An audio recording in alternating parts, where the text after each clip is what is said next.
welcome back to another video. This is the debate, if you like, on Elliot Watt's position at Bradford City. Do you like Elliot Watt for starters? Do you think he's an important first team player for us, and do you think he should remain a Bradford City player next season? I think I'm gonna do a few more of these because mainly in the summer though, because there's a lot of players whose contracts are up at the end of the season. Elliot Watt's one of them. But I'm mainly doing the Elliot Watt one because on Saturday Gareth Evans played in the place of Elliot Watt in that number 6 position. And you realised how much we miss Elliot Watt when he's out and when he ain't available and when he is injured and not playing for us, because his positioning you saw is a lot better than Gareth Evans, and I think that's the main thing with Elliot Watt in that position. But positioning wise, he's always in a good place for a pass. He always makes himself an option, either for the centre backs or midfielders to keep the ball. And we didn't keep the ball well enough on Saturday. The retention of the ball was poor, and I think with Elliot Watt you get good ball retention. Now I'll run through a few of his stats. In terms of passing, he's played the most passes in the league for us. He's played 1,734 passes this season. However, only 1,205 have actually come off, meaning 529 are inaccurate. He's got a pass accuracy of 69%, which ain't the best in the team, but he's in a position where you are going to lose the ball a lot, and we have been playing a very chaotic style of football under Derek Adams, and Mark Hughes is trying to get that out of us, keeping the ball better, retaining it, and I think that'll work in Elliot Watt's favour in that deep line playmaker role.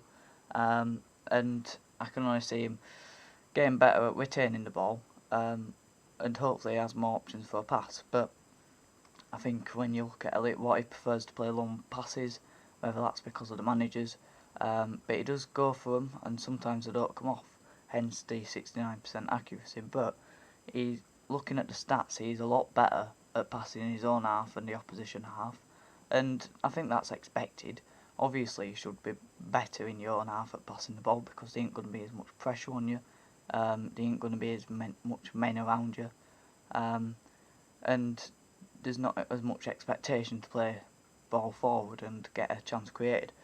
Talking of chances created, this season he's created 1.11 chances per game, and he's created 41 chances this season for us, which isn't bad. I think it's the second most in the team behind Callum Cook, and Gilead's close by him, which suggests if your defensive midfielder's one of your main creators for chances, it shows how poor we have been out wide at putting crosses in for Andy Cook, and that's why many fans have actually said we don't get as much service as Andy Cook would like, and that's why his goal record hasn't been as what we'd like. But in terms of his defensive play, he makes 1.4 interceptions per game, 2 tackles per game, and he gets double passed 1.2 times per game, which does suggest that he does get a bit caught out with a turn of pace against the attacking midfielders in this league, which most of them are pretty nippy. But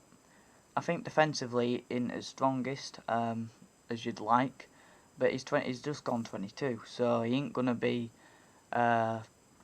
really experienced as a defensive midfielder, and he will be caught maybe going forward a bit too much, instead of sitting in that hole and marking people out of the game, and he will probably venture forwards too much, with that not having the experience. So I think that's something you can expect with him learning the role, because I think we brought him in more of a box-to-box midfielder, but slowly but surely he's playing a lot more deeper, especially under Mark Hughes. He's come in and he's played him as the defensive midfielder with no one alongside him, and Callum Cook up front, more progressive. So he has been left a bit exposed, but I think it'll only help him. He's had obviously transfer rumours very much rumours of him going to Coventry, Huddersfield, and I'm not sure, but I think I've heard one of Norwich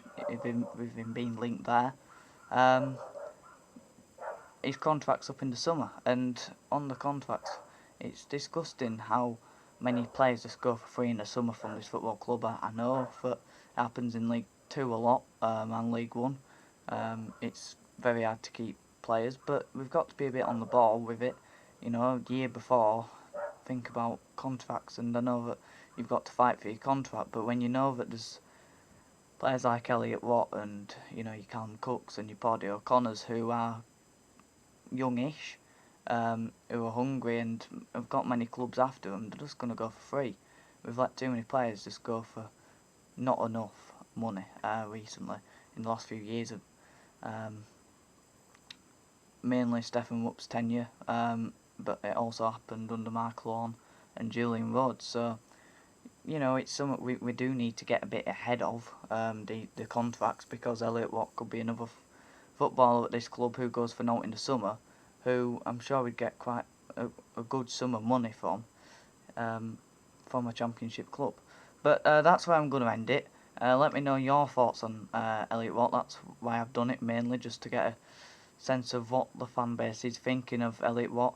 I like him. I think he's a player who's good on the ball, but you can see that he ain't experienced and he is learning on the job a bit. But I want to know your thoughts in the comments down below, and I'll see you next time. Have a good one.